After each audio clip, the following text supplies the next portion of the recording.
In this episode of Impact Quantum, we chat with Michael Magid, a doctoral candidate at Binghamton University who's knee-deep in the wild world of quantum AI.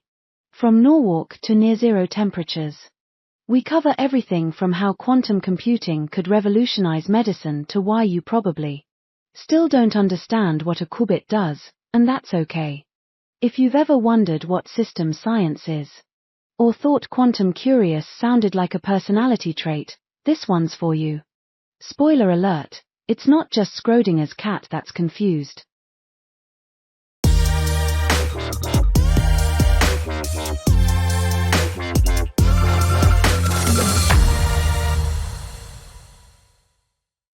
Hello and welcome back to Impact Quantum, the podcast where we explore the emergent field and ecosystem of quantum computing. And you don't need to be a PhD to play along. We believe very much that all you have to do is bring some curiosity with you and maybe a math textbook or two. With me is one of the most quantum curious people I know, Candace Gillhooley. How's it going, Candace?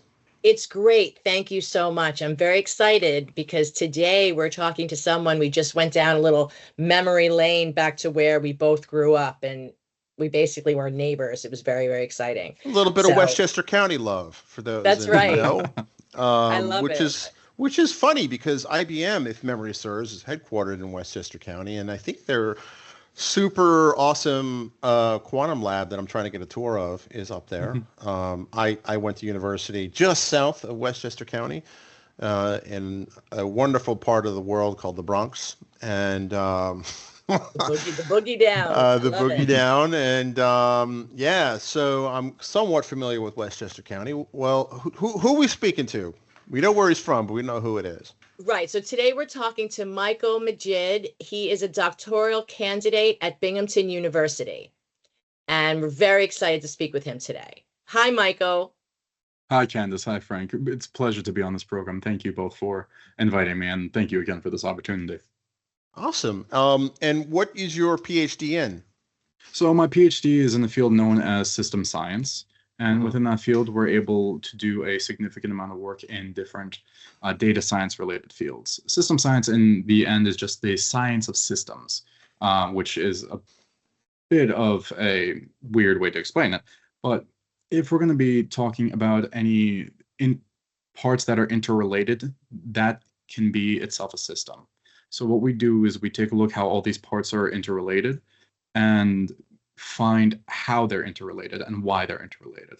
My specific work is in quantum artificial intelligence as well as quantum information, inspecting how different quantum networks as well as how we can use system science techniques and data science techniques for developing quantum algorithms. That was described so beautifully. I just bravo. Like when you in this world. In this world, like, you know, in the quantum world, it's really, really hard to, you know, make these positions that people have understandable to people who are outside of the field. But just listening to how you were describing it, I was with you all the way. And that was fantastic. I appreciate it. Could you do me a favor and hold those thoughts and give them to my professor so he also knows that I can do it? Well, I think that's important, right? There's a lot of people who are in the quote unquote hard sciences or even the soft sciences, right? They just can't explain it to like the layman, right? Yeah. Go ahead. I didn't mean to cut you off. Oh, no worries at all. It's the difficulty of Zoom interviews is this. The teaching itself and understanding how to connect with people in itself is a skill. And I'm very lucky to have the advisors and professors that I have because they are the best teachers I've ever had. They have shown me not only what it means to teach, but also to love teaching and to help people understand, which is the core of what teaching should be. It's not just, here's a textbook, let me throw some stuff at you. The idea is, why should you know this? How is this related to what you know in general? How can we help you understand this a little bit better rather than trying to figure out what is the best way for me to disseminate this information quickly? Interesting. Such a spokesman for it too. Like I could see how you could really communicate with, college kids and to really kind of explain to them, why, what you're doing is exciting. And, actually, and to that point, like, what would you want to kind of advice would you want to give if these kids want to get involved in the quantum ecosystem? So let's go with both kids and basically anyone who wants to go into the system, not having that much background into it. So I started this coming from a biomedical engineering perspective. My previous master's was in biomedical engineering, so I already had a science background. I already had some quantum understanding because of the chemistry classes, as well as the chemistry that I would do part of my degree and part of the jobs I had as a biomedical engineer. The main thing to understand with quantum is that the best way to explain it is I believe there was a viral video of a professor who was teaching quantum, and he basically said, right now, I don't know anything about quantum, and by the end of this course, none of you will know anything about quantum. Which is a beautiful way to put it, because quantum in itself is a different mindset of trying to understand how this stuff works. What I'm saying is that if you feel like you don't understand it, you are learning. If you feel like you understand it, you are ignoring something. And this is a good idea with a lot of higher level math concepts that I found. And I'm saying this not as someone's like, oh, I know this stuff. No, I don't know this stuff. I went through the struggle. So learn from my mistakes. There's a lot of high level stuff that is in quantum and data science and all this. It takes a long time to learn, and it takes a long time to truly understand it.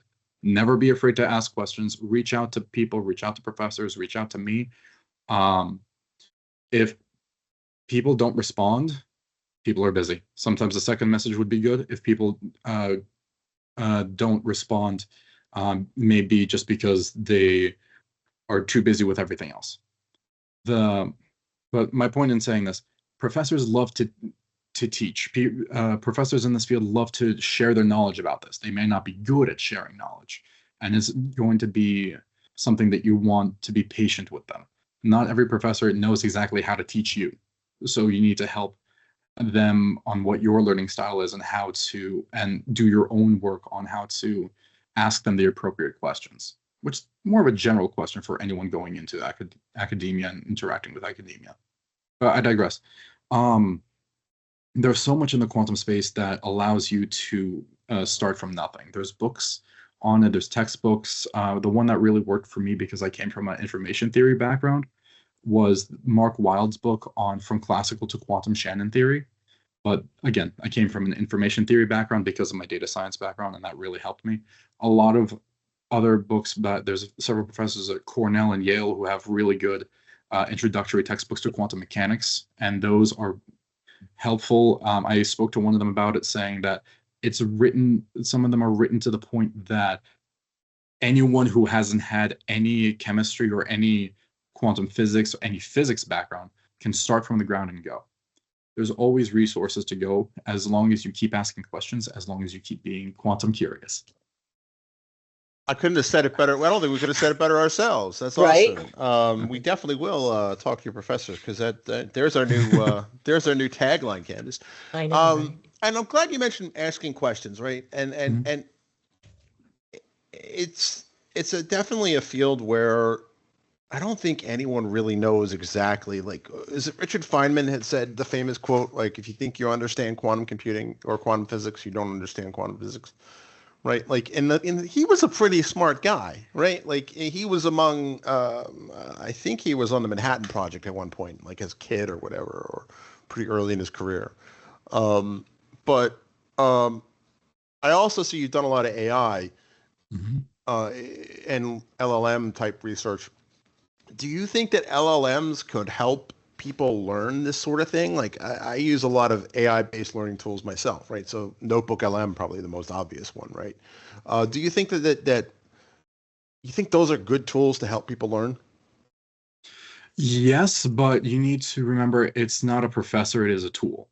Right. Tools have limitations, tools can break, and tools don't get the job done exactly as you want it unless you design it to be so. let's go with the ChatGPT, because we all know ChatGPT, we all have some information about that. You ask ChatGPT a question about quantum computing in general. Because of the generality of the question, it's going to give you may not give you the exact response that you're looking for. And as you're continuing to ask questions, it's going to get more and more towards what you're thinking. But if you don't know which questions to ask, it may go into the wrong direction and give you the wrong information. It may also be starting to make up information and going into a logic hole in and of itself. Because at the end of the day, are you guys familiar with what an NLP is? So what I like to say is an LLM is 3 NLPs in a trench coat. It's still just a processor. It's still just trying to understand language.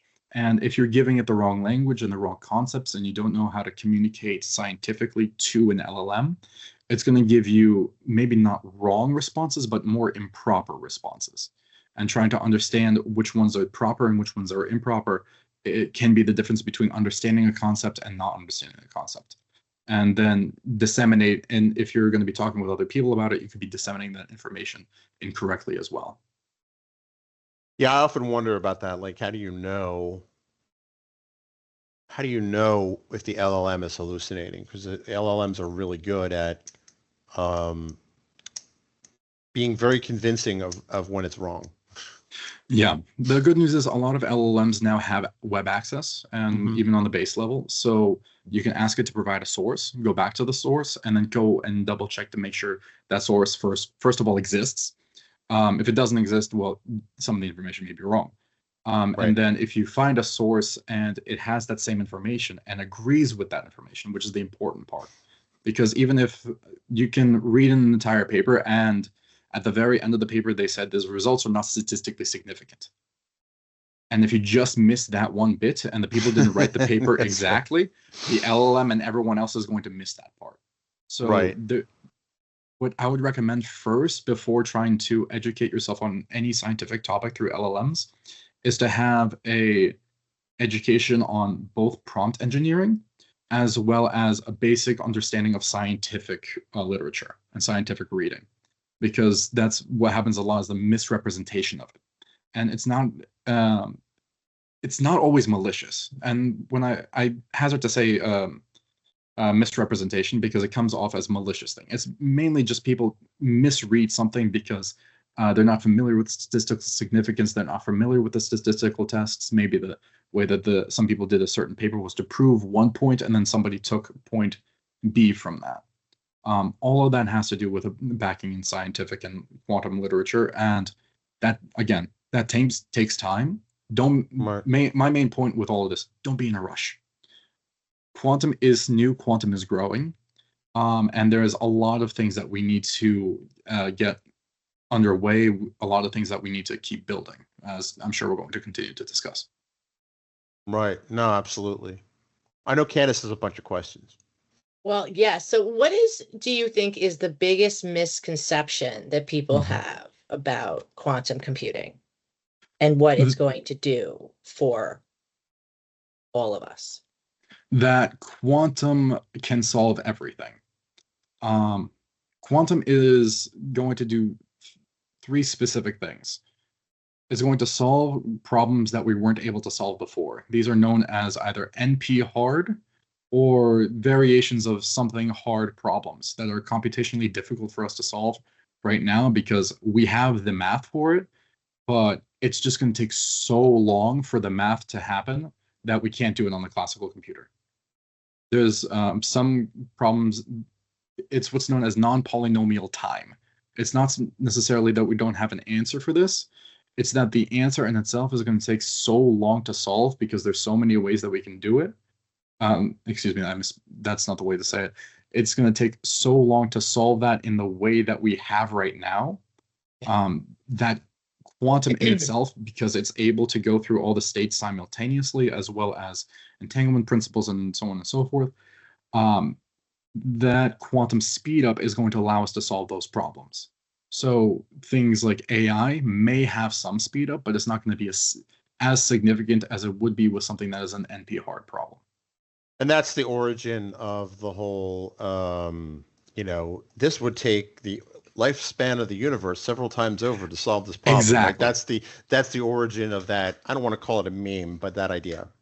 We can say meme. It's okay. Okay. Wasn't sure if that would qualify as a meme, but yeah. Well, my classification, we're not doing humor classification yet, so we'll discuss that on the next interview. But yeah, that's the main. The second point in which quantum is going to help is there's a lot of problems that are better solved through quantum.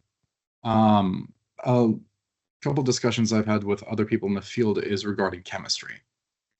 Chemistry is by nature quantum. In order to have the data to go into a system, we have a lot of, and I'm speaking this time as a biomedical engineer, that the data itself needs to be converted into classical data for us to understand it and interpret it with our systems.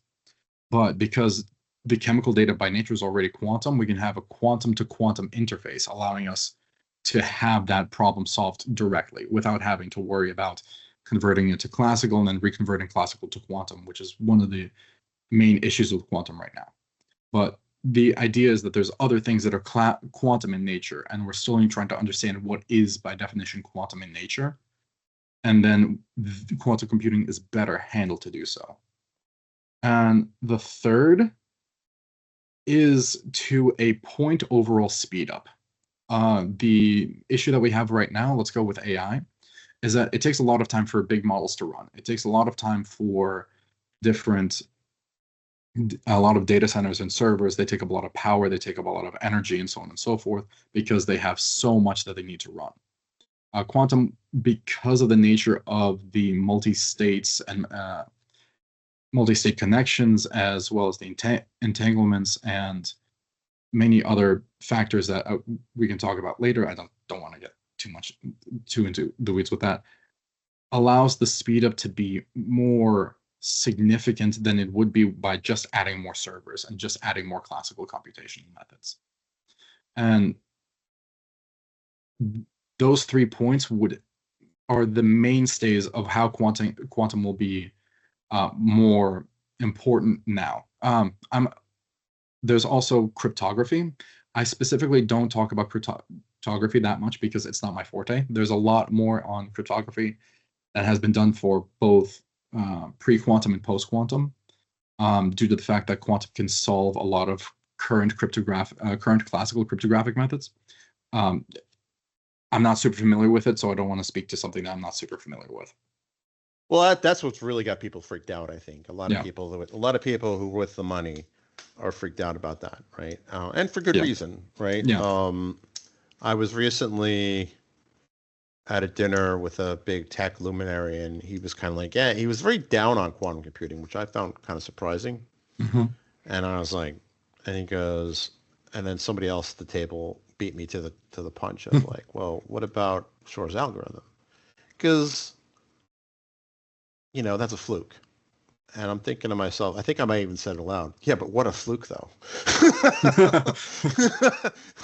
Like, so for the, I think a good analogy would be like, somebody figured out that if you, it has the potential to really upend kind of how conventional cryptography is done, and that's a problem. And yeah, you're right. Like, I think there's a lot of people that are hyping up quantum to such a degree of ridiculousness.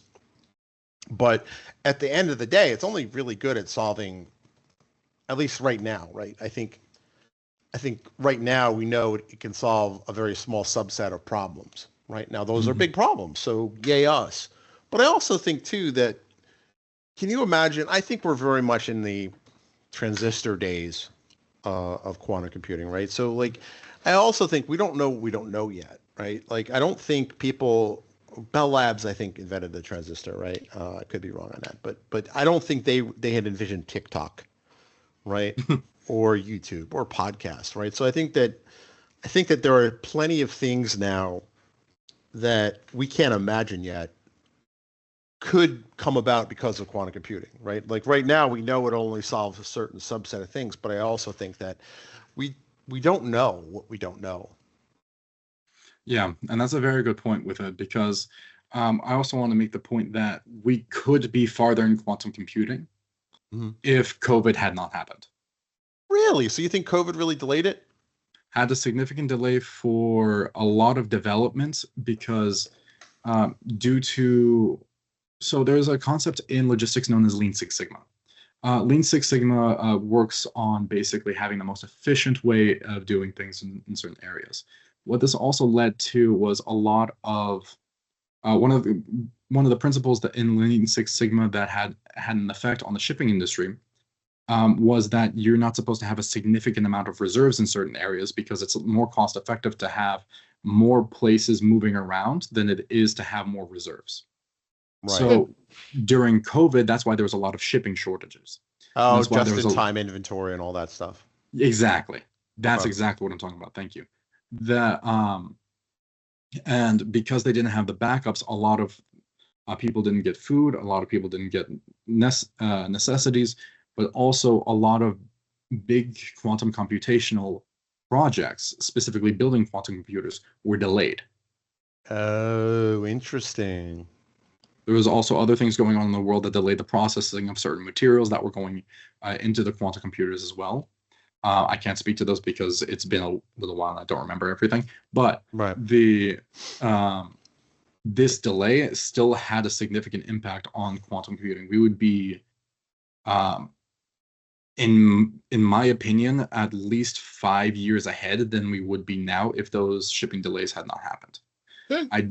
I cannot say exactly how much it would be because we also would need to factor in how many people got sick during COVID, how many people unfortunately passed away that would have contributed a significant amount to quantum computing as well, and so on and so forth. But the point I'm trying to make is quantum computing doesn't live in a bubble.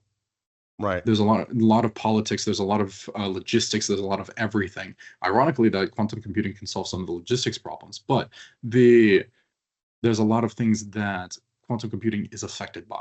And that we also need to take into account, and also what quantum computing affects, including things like climate change, because quantum computing needs a lot of a significant amount of energy, a significant amount of resources, to the point that I'm sure you both know, but I'm just saying in general, we need a significant amount of energy to cool quantum computers to the point that the computers themselves are in sub-zero temperatures, but to the point that they're subspace cold level temperatures. Like if you go into the vacuum of space, it is warmer than our quantum computer cooling systems. There's a lot to unpack there, and yes, I've heard that like there's still radiant energy from the Big Bang that it's more colder than would occur naturally, basically. But that is an interesting point you bring up about COVID, because when I first really heard of quantum computing, it was 2019 at a Microsoft research conference, and historically, and if you're a Microsoft, it's only open to Microsoft employees, unfortunately. So if you're a Microsoft employee and you're listening to this, you definitely want to check out MLabs. That's what it's called. Just search around internally.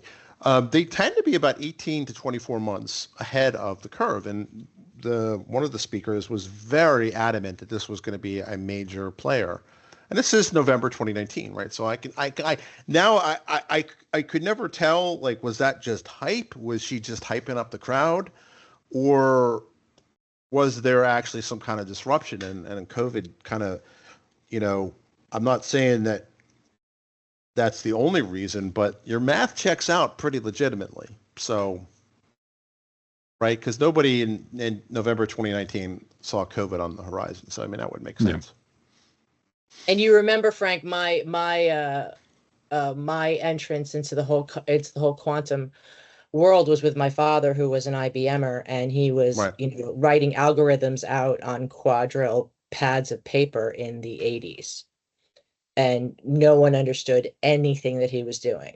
But a couple people at IBM understood exactly what he was doing, and they were like, "You just do that because." Well, that's also we're back to Westchester County, and two, Armonk and all that. Two, I mean, IBM is one of the few companies in the world that really thinks long term, right? And they've even said that. Like, I mean, there's a number of debate. Obviously, Jensen kind of brought this up, and Jensen Huang early in the year kind of said what he said. But okay, let's say 20 years from 2025. Let's just say we'll take what Jensen said at CES as ground truth. Not saying I But he's been walking it back. Like, I told you I recently saw him on like Fareed Zakaria, and he was talking about how it's really within a handful of years that we're going to start seeing some things, but it's not, mass adoption of it. Mm-hmm. So, but I'm sorry, Frank, I cut you off.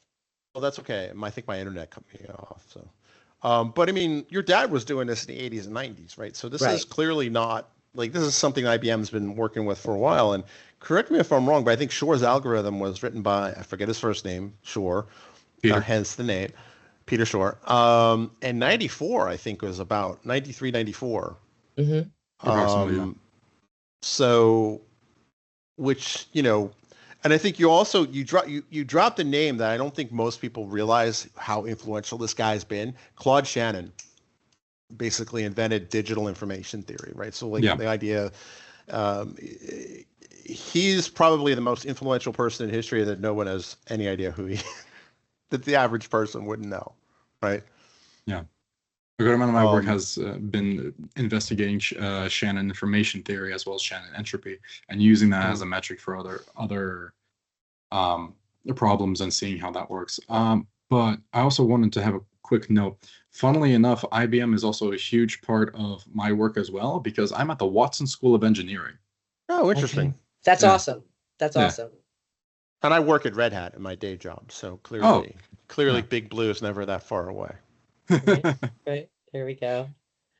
Oh, okay. That's that. Well, actually, I think it was this week that IBM it just made an announcement about how they were working with Moderna with the mRNA vaccines, and they were looking at, how they could really start doing some medical healthcare with using quantum. And I was just blown away. Like, to me, that seemed like something that would be so practical and amazing for people if they could do enough algorithms and to figure out who is going to get, like, who has a proclivity to what, so they could potentially, avoid it and do better for themselves. I think the medical advancements would just be out of this world.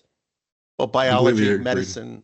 Yeah, I mean, medicine is basically applied biology, and biology is arguably applied chemistry, right? Like, so like it, wasn't that an XKCD cartoon where it showed like, which is the most pure? That XKCD is this nerd web comic, and there's one of them where they show like, basically they lined up based on like how abstract their science was, and like, well, biology is applied chemistry is applied physics.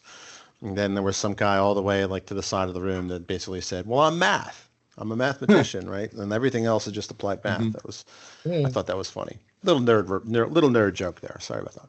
No, it's all good. We want that completely here. apt. Yeah. So, Michael, let me ask you, if you're looking at the quantum ecosystem globally, who do you think is getting it right and communicating to others well about what they're doing so that people can learn? I'm going to split that into two different questions, because the people who are, so let's go globally and we'll talk about companies, because every country tackles this a little bit differently. US has the biggest base in quantum just because we have Google, we have Microsoft, we have IBM. There's a good amount of other companies that are up in Canada. I believe Xanadu is in Canada, and they have a really good base as well. D-Wave, I believe, is over in the UK, but don't quote me on that. I can't remember where they're based out of, but the UK is also having a significant quantum initiative. Japan has a lot of work, but not as much via company, but through their institute known as RIKEN, RIKEN, and they have a lot of quantum that's coming out of there. Not to mention all the academic spaces in every country. France and Switzerland are also having a significant amount, but again, the more academic and government-oriented than company-oriented. So let's talk about the companies and so on and so forth. The one that's been the best at communicating has been IBM. Has always been IBM. Their software is open source, and everything is very well communicated. If they have very good communication whenever they have issues with the software, and they have very good communication in new developments and so on and so forth. The newsletters they do are incredible. Everything else is wonderful. I've failed to mention MIT. MIT is doing a lot.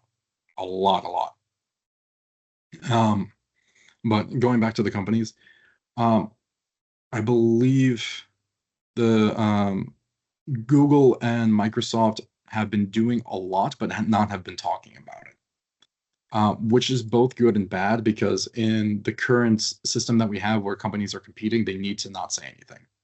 But when somebody creates a new form of matter as a superconducting fluid that allows quantum to be working, then there needs to be more communication about that and more disclosure about that to make sure that we understand that this is really how it works, rather than it's just a fluke that they found in the lab. Right. But the actual research that they're doing is miles and miles ahead. Because not only because of the funding that they have, but because of the resources and the talent that they have. Okay. They have the best talent for this. All the companies do, because they not only do they invest in it, they want a quantum future. NVIDIA is doing incredible work. I don't always mention them because they're, in my head, they're more AI because of how much of the servers and AI work that they do in general.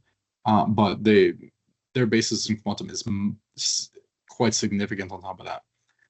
Don't mention them as much because both Google, Microsoft, and IBM have a lot more open access and a lot more access to their systems than NVIDIA does. NVIDIA does work, but they work more with companies than they do with individuals. And they do have academic grants, and they do have a lot of work with academia for that kind of stuff, but less with the public than the other three. I also wonder too, like how much of the defense industry, the military industrial complex, how much of this are they working on and they're not talking about? I think you bring up an interesting point. Yeah. Like there's a lot of innovation going on here, but maybe not everyone wants to share that information for reasons real and imagined. Yeah. And there's always the big question of, America is home to the Manhattan Project and what we used quantum for, and what, right. Forgive me for the manner of speaking, but really blasted quantum into public space. We also have a significant amount of political tensions throughout the world. We don't know as much as what China is doing, what Russia is doing, what compared to while we're in the U.S. Around the time, we don't know what Canada is doing either. This is not an affront to any country. This is just saying. Yeah. This goes back to the concept of countries and kings, right? They don't always share. They don't always share, right? And it's basically poker, but the stakes are like a lot bigger, right? That not everyone's going to share their cards, right? This is not new. Art of War talks about espionage and keeping secrets, and it was written 2,000 years ago, maybe 2,500 years ago. Like, so this is not a new concept. So like, chances are any country that's alive, certainly anyone who's alive today was not around then. So this is more a function, I think, of the human condition than any one particular political ideology. Yeah, exactly. And the one big issue is that if we're all developing quantum at the same time, and we're not communicating about it, specifically quantum computing, I should say, what have we already developed that everyone has, and what have we haven't developed that we all should be going for? Right. And this goes across the board for countries, for companies, for individuals. There may be someone in a different university who's doing similar work than I am and is a few steps ahead of me or a few steps behind me. Right. And you'd be better together. It's very Canadian of me, but I know I talked about. I don't disagree here at all. But I do. I think we would be better together, and I think that eventually there's going to be leaders amongst all the different kinds of qubits, and they're not going to be the same leaders. And then groups can then silo if they want to, depending on what qubits they're using for their solutions.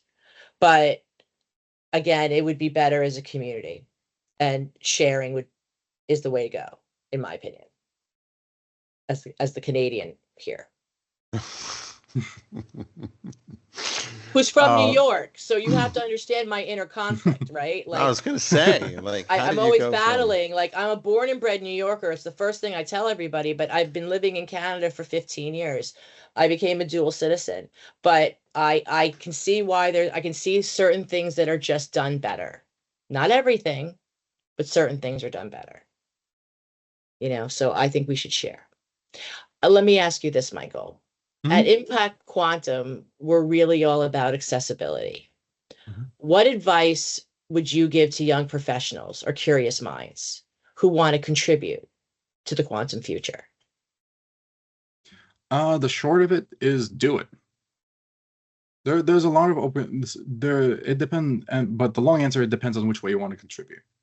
So there's ways you can contribute in software. There's ways you can contribute in hardware. There's reskilling programs that go for quantum engineering, meaning quantum hardware engineering. Like, you'd be working with actual lasers and other systems to develop quantum hardware, to see how you can develop qubits, how you can develop quantum computers and quantum servers, and so on and so forth. There's other programs that are just quantum algorithm stuff, and all that is on IBM for free.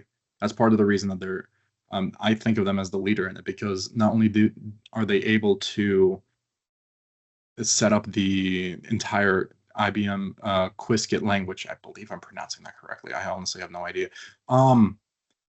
That allows you to do quantum computing in Python, but they also have very detailed and very informative documentation for every algorithm that exists in quantum computing. And you're able to go through it, able to understand it, and that's actually a good case of when you can use ChatGPT is explain this to me better. You find an algorithm, you see what that does, but you're like, I don't know exactly where this should be used. And then you have ChatGPT or another AI say, well, you can use it this way. You can use this type of data source, you can use this type of thing, and then build it. There's a lot of competitions out there on different sites of how to use quantum for different things. Can we use quantum for biology? Can we use quantum for transportation problems? Can we use quantum for this, that, and the other thing? There's a lot of conferences too. If you have the ability to go to conferences either as an academic or professional, there are quantum conferences. I believe IEEE Quantum is still has vacancies, and that's going to, I forget what it is, but it's going to be in a couple months. And they're basically at the forefront of quantum engineering, both on the algorithm side and the hardware side. But the better way to say it, get involved in whatever you can get your hands on. And then if you don't like that, move on to something else. That's great advice, particularly in an age when we're so overwhelmed with information. Yeah, there is a lot of information out there. Pick one thing and keep going at it. If you don't like it, move on to the next, move on to the next, move on to the next. If you have the ability to do so. The best way to think about it, if it's not your job, have fun with it. If it is your job, then figure out which is going to be the best way to help your job. For example, there's something known as a variational quantum eigensolver versus a variational quantum classifier, a VQC versus a VQE. Eigensolver is better for chemistry problems. Classifier is better for AI problems, just because that's how they're built. So someone who's working in chemistry is going to be better suited for a VQE, and then someone working in AI is better suited with a VQC. And this is also something that you can use an AI for, to say which algorithms, which systems are going to be best for me to use in my job on a day-to-day basis. Right. Interesting. What do you think are the current bottlenecks in quantum hardware and software that are the most urgent to solve? The availability of qubits and servers and so on and so forth. We're limited by the amount that we can use, which is both good news and bad news. Bad news is obviously we can't use as much, so it's either going to be a high cost for somebody going to be using, especially someone who isn't at a university that has access, or someone who is, or a company that has access, and they're just doing it on their own. It's going to be more difficult to use qubits. But the good news is this is pushing for development. As humans, we like to adapt, and this is another way of doing it. So there's something known as NISQ quantum devices, and these blend classical and quantum to make a near-term system. You can also call it a CQ system, which is a classical quantum algorithm and systems. One of my projects in itself is a full quantum system, and another one is a hybrid classical quantum system. And the classical quantum system is the quantum side of it doesn't exist, meaning it's a novel way to use a classical system, and we quantumized it in the manner of speaking. But I can go on about that a little bit later. But the main idea is when we have the ability to only use a certain amount and we're limited in the resource, we're still going to adapt. We're still going to try and figure out a way to use it. And we're like, okay, we don't have enough quantum. Okay, we're going to use a little bit more classical to meet the need that we need to fill. Interesting.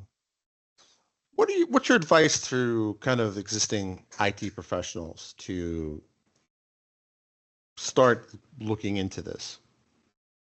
I'll go back to what I was saying about find which one is going to be best for you.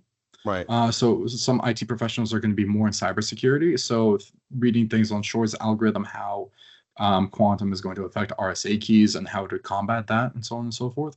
That would be very helpful. Right.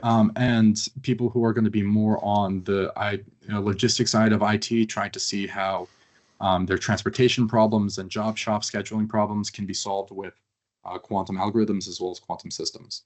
But everyone to take it all with a grain of salt, because using qubits and trying to find how qubits are going to be used for certain problems, mainly like, let's say we're going cybersecurity, so we're talking about malicious attacks. Right. We don't have enough qubits to have a significant DDoS attack on a system or something that's going to tackle a lot of RSA keys at once. Again, I'm not a cybersecurity professional, so some of this may be a little bit nonsense.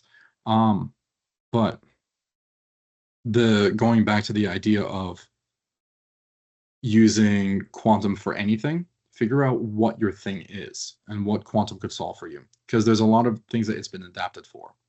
And using quantum now, you don't need to use quantum specifically. You can use quantum inspired algorithms that will allow for a little bit of a speed up, a little bit of help, instead of using a full quantum system, and then you don't need to worry about qubits at all. Right. Or emulation, I think, is another thing people call it. Yeah. But yeah, no, that's a good point. Well, there's going to be emulation, and then there's going to be quantum inspired algorithms. So when we're going to call emulation, we're going to call more simulation when you're simulating a quantum algorithm on a classical system. While there's a quantum inspired algorithm where it's going to be let's say we take Shor's algorithm and then use that for a specific cybersecurity problem, but use the ideas behind Shor's algorithm to rewrite the classical issue. Oh, I see what you mean. So there's quantum math involved, and there's quantum and using the quantum mechanics to basically apply matrix calculations and other methods that Shor's does to that cybersecurity problem, and then it becomes quantum inspired. I see. So no quantum hardware, not even necessarily quantum algorithms per se, but interesting. Exactly. And that's going to be something that's going to be resurging a lot because of the lack of qubit access, because of people still want to use it, people still want to adapt. And the sad way of saying this is people want quantum to stay relevant. And without access to qubits on full quantum software, the algorithms and other quantum-inspired algorithms are going, and this methodologies are booming right now, and they're going to keep booming until we're able to catch up with the qubits. Right. Interesting. Okay. So if you could accurately forecast one quantum wave or pivot by 2030, so 5 years from now, alignment with commercial applications, talent scaling, or policy frameworks, what do you foresee? So as the AI hype dies down, investors and other groups are going to be looking for the next big thing. They're going to assume that quantum is going to be it for a little bit. And that's what we're seeing the beginnings of now. That's why we're seeing the big story about quantum, and then it dies down in a couple of weeks. Another big story about quantum dies down in a couple of weeks. That's similar to what happened to AI at the very beginning of it as well. This is also the same thing that happened to genetic engineering way back in the day, where there was a bunch of really big stories about like the Human Genome Project, and then a bunch of big stories about how this is going to solve cancer and so on and so forth. And right before CRISPR hit, there were a bunch of big stories, a bunch of big big genetic changes and a lot of things that really helped get genetics onto its ground that it's been for the past couple decades. And then became a boom in using genetics for basically everything. And that's what's happening to AI now. But the main thing is that this is not small random developments that burst forth. It's a staircase, and each step is being built. Some of the steps just look a little bit better than others. So as these steps are being built, they're going to reach a certain point in which everyone's going to know about it. Everyone's going to have access. Everyone wants to build it. One of these points is going to be the accessibility of it all. Because AI and technology only really boomed when everybody had access. If OpenAI didn't give as much access to people, it would not have been as big. ChatGPT would not have been as big if people didn't have as much access as they did and as they do. Quantum may have the same thing. However, I'm saying this as somebody who is developing algorithms rather than somebody who's developing algorithms within a university, rather than somebody who's developing the systems within a government or military setting. Quantum cryptography is going to be the thing that everyone wants to invest in the beginning, because the main thing that you can count on with people is that they want to be safe, and cryptography and quantum cryptography poses a threat to that. Regardless of what we say about AI, regardless of what we say about climate change, cryptography is the quote-unquote present and clear threat for a lot of people. That will be the first thing that will spark a lot of investment, that will spark a lot of development, that will spark a lot of everything. So when there is quote-unquote breakthroughs and that next step to really see how we can use cryptography and anti-cryptography methods and cybersecurity methods. I keep saying cryptography, but really we're talking about cybersecurity here. Cybersecurity methods in quantum and combating the quantum. Once those are hit, then there's going to be a significant amount of boost. There's going to be a significant amount of interest, and then the rest will develop because of that. Interesting. I like that. That's cool. Where can folks find out more about you and what you're up to? Sure. So I'm going to be, I'm on LinkedIn, as you have the notifications from that. I will be starting my work through GitHub. I'm going to be publishing several things through there. And I'm going to be posting my publications as well as on my Google Scholar, my ResearchGate, and my LinkedIn as well. So that's my ResearchGate and my LinkedIn will be the places to check. Okay. Cool. Excellent. Excellent. That's great. Honestly, this has been fantastic. This really has. Happy. I mean, this has been a very enlightening interview. So thank you for that, and thank you for your time. And we'll let our AI finish the show. And that's a wrap on today's Quantum Ramble with Michael Magid. Proof that system science isn't just a polite way to say I dabble in everything. From qubits to the quantum cold, we've decoded just enough to sound clever at dinner parties. But not quite enough to build a quantum computer. Remember, if you think you fully understand quantum, you probably don't. Until next time, stay curious, stay entangled. And for heaven's sake, don't trust an AI in a trench coat.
And that's a wrap on this quantum escapade with Shahaf Asban, musician turned physicist who somehow made entanglement, noise, and quantum compilers sound almost fun.